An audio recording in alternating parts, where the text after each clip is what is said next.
All right, so now that my first exterior board is in and I actually hit the mark, which means I put the screw into that 2x4 right there, because there's no screw sticking out of that. Put the screws all in. Let me go show you what my cunning plan is here. First off, I've talked about it before, make yourself a storyboard. So this is, you know, Board Batten inside blocking height template. Ta-da! Put it right here, put it right here. Nail those in. I don't have to worry about how tall is it. I don't care. It's 1.5 inches above. It's 1.5 inches above the split, and it's 2 inches below the split. Because all I did was take a 2x4, put it on the top like that, and then mark, you know, where that was, and then mark this width all the way across, and then cut a storyboard to that. Whatever was left. Ta-da! Storyboard. Let's do it. Let me show you the outside. So this first piece of poplar siding that's on the outside, and the reason that I'm doing this one first is because I need to put vinyl back over here, and I didn't know where this one went. So I put in the center, and then this hole is not egged out. This is cut at a 45 underneath to act as a drip edge. The next piece that goes under here, from here to the bottom, will be cut in a 45 so that all the water will run down on the outside. These holes are egged out a bit so that the board shrinks or expands or whatever. Then I'm not going to stress anything. But the key thing was that went into that 2x4 that's on the inside. So let's get the top screwed in and then cut up. This is kind of a trial run, you know, to get a piece cut for under here. Like I said, I need to start putting the vinyl back over here. That'll go quick. I do need a corner piece, but we wrap the Tyvek around the outside. But the nice thing is these boards aren't so heavy that I can't just pick one up. So I can just pick it up, put the screw in the bottom. The top will stay in place because it'll be wedged against the roof line, and then I can screw the top in almost after the fact. So we're going to keep a 1/4 inch between this one and the next one, and conveniently a carpenter's pencil is the right width. So then we're going to cut 2-inch pieces to sit on top of that, and they'll just have one screw in them. They don't need 3 screws like these do. Alright, there's the first bottom half board in. Bottom third, really. It's 42 inches long, and it has a 45 drip edge on the bottom as well. You might be wondering why I'm using 2 different kinds of screws. And obviously, I need a template for where to put those screw holes because they might as well line up. So I'll make me a drill template for these so I don't have to guess. But the reason I'm using 2 different kinds of screws is because I want these big fat heads to hold the centers in. But these are twice as expensive as these other ones. So I'm probably saving, I don't know, maybe $30, maybe $50 on screws just by using 2 different kinds of screws, because these are a lot more. A little bit of economy. It's kind of silly when I'm spending this much, but hey, 20 bucks is 20 bucks.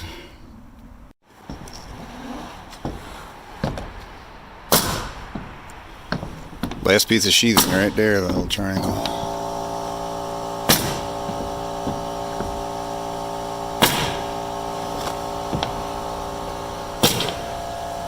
Still don't have tar paper on it yet, but at least it's all sheathed at this point.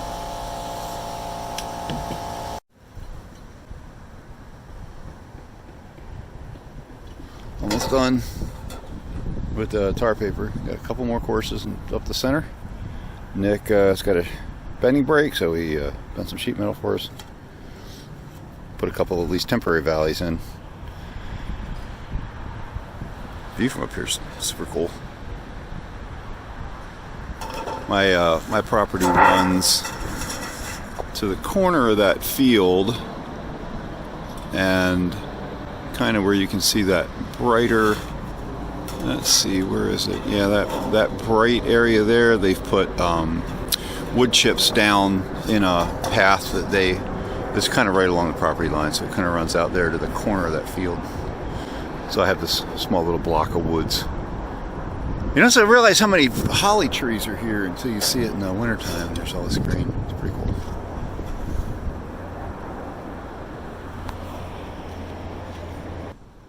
Hey, welcome back to the shop. January the 14th. It's a little gray and chilly out here. It's just about freezing, but there's about a 5 to 10 mile an hour breeze, and it's a little bit raw. No sun today. Just wintertime. I'm gonna keep my hood up today. Keep my ears from getting cold. Hey, let's take a little tour of where we are today. A little bit of a walking tour. So we have got the end wall all closed up. I still need to put Tyvek up there. That's like kind of job number one today. Let's look around. I got the horizontal backer blocks I talked about in one of the earlier videos. Actually put those in all the way across the other night. We got the roof all closed up. That gutter can come down. I just haven't done it yet. So today's goal is that Tyvek and maybe the door. I'd like nice to get this closed up. Getting that door set won't be that difficult. I can pretty much do that myself. I was thinking about I've been using concrete blocks to get in and out here, but I really need a landing there, so I need to think about at least a temporary landing, something to do there. And right now I don't have any power coming in here, so that power line is going to have another ingress once I put the door in. I have to figure that out. Go look down here at the other end. Everything's kind of muddy today, but the mud's going to freeze, so frozen mud doesn't stick to things, which is nice. Here we are with the end gable up there. The audio is probably sucky because of the wind, so that needs to get some Tyvek. And no real progress over here, just the first end piece. So after I get the Tyvek in, then I'm actually going to start putting these pieces in. And I did get the vinyl all done. Gutter's a little wonky, but and that one piece of soffit up there, the soffit horizontal pieces there, really, they were cut too narrow. I'm just putting back up what was here, but what I have is like too narrow. I didn't have the right nails. You can see some of it's shattered. I tried using a nail gun, and it just, that old vinyl, just like you put a nail through it and just shatter it. Just shoot right through. So, but anyhow, vinyl didn't come out too bad. First time I've ever done vinyl. Obviously it needs to be power washed, but that's pretty good. So yeah, see if I can make a little bit of headway, start making headway on the boards coming down here. I'll need a standard template for where to cut in around the truss tails, because I'm going to run these boards all the way to the plywood. I don't really need, I know the audio is going to be sucky here. I can feel the air on my hands. So I need a template to cut those out, and I'll have to figure out every place where they go. It's going to be a little bit of a pain. Alright, so there's my template or storyboard or whatever you want to call it for the cutouts around the rafter tails, and that's literally just sitting here at the compression. So I figure out how far from the tail the edge of the board is, slide this back and forth on the board. I'll put some end blocks on it, and then we can just mark it and cut it. I don't ever have to measure it. Alright, so I end up with 3 template boards. This is the long board bottom, and the other side is the long board top, which is further down because it's got to hit the top plates. This has to hit the screw blocks that are in the middle, and then the short, which I'm building now, there's the short top, and I've referenced the screw holes from the same side so that they'll always line up. But that means I need to also then put the edge board here. I put an edge on both of these so that I can just put it on the end of the board. So I'll need to make, this is the short top, and I'll need to make this the short bottom. And then I already have behind us, I have the cutout template, so I can just hang this on the top of the board. I'll have to figure out, how far from one edge the previous board where that tail's going to fall, and then I can just mark the tail out and cut it out with a saber saw, which goes really quick. All right, so I went out and I double checked, and turns out I can use this bottom jig for the long, but I can use it for the short as well. So I only have to make one more. So this will work for both bottoms and the long top. This one will work for the short top. Here's a trick I figured out to cutting Tyvek. Cut it with the blade facing up. I'm standing on it and pulling tension on it rather than trying to cut it down into something. I'm just kind of pulling up on the blade, and that works really well. It is noontime on January the 16th. This is the first power tool, standing power tool, going into the new shop. This is a radial arm saw that's actually in great shape. That this saw table obviously needs a better surface. These pieces in back for some reason are separate, and I don't know why that is, but so this needs to be a whole thing, one whole thing. One of the reasons to do that is because these are for adjusting the set and angle of the fence against make sure you're 90 degrees to the blade. This came from my dad, and it probably came from his friend John Jackson, and it's gotta be 40 years old. Might be older than that, but it runs good, and it's actually operates smoothly. Obviously you could use a little lubrication and polish, but I need to make straight cuts and angled 45s this way, so this is going to be the perfect thing, and it's way lighter to move than my bandsaw or my table saw. So radial arm it is. So I've talked a couple times about making storyboards or templates or whatever you want to call them. So here's the next one. I need, along this 24-foot wall, starting here and going all the way down, so I've got those blocks I've talked about.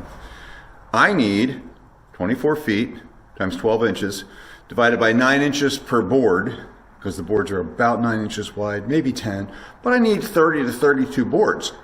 So the multipliers there can kind of kill you. So those boards are 8'4", so I need a template where I can easily cut 8'4" on the radial arm saw that I've now got set up. So here's that storyboard, and it's kind of built into the building. I don't have a table long enough, so what I did is I put this board here vertically, just, you can see that the tape measure just grazes that right there, and that is at 100 inches. So if I come down here and I see the 100 inches, 8'4", and you look across that 100-inch mark, you'll see that we're right on the right-hand edge of that blade. So there's my storyboard, or my template for, it's a stop block, but it's kind of built into the whole building, and it does kind of presume that this saw isn't going to move. So one of the things I'm going to do is screw this to the floor, because I still have a rough cut floor, so screw it is.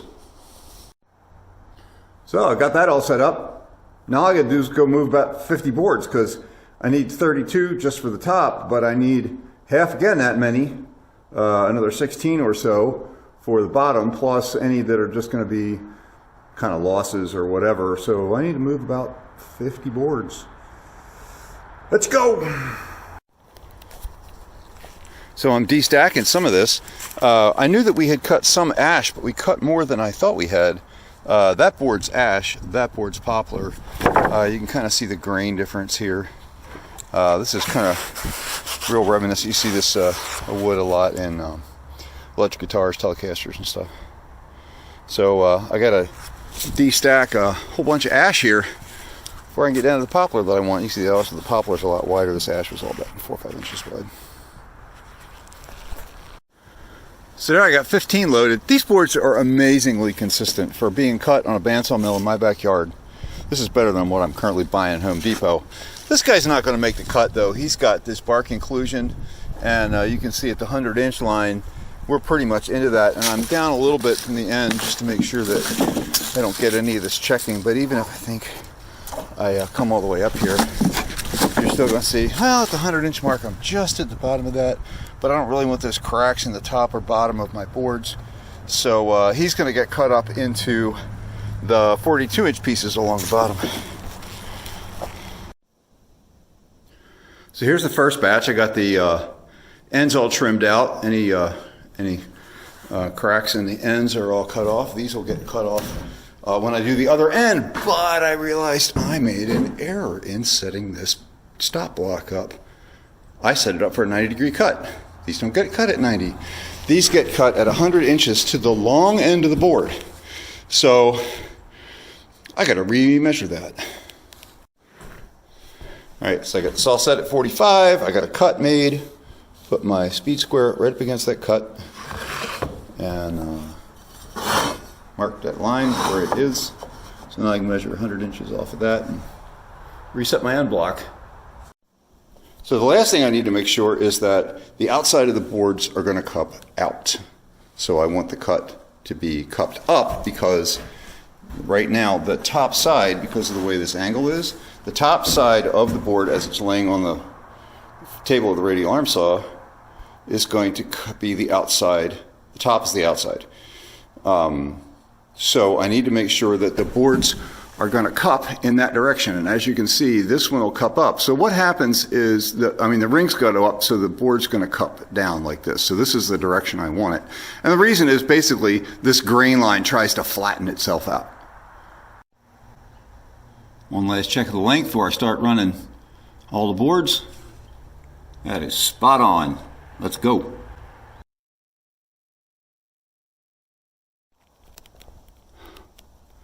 Oh man, 6:30 at night, and I got all that cut and installed today.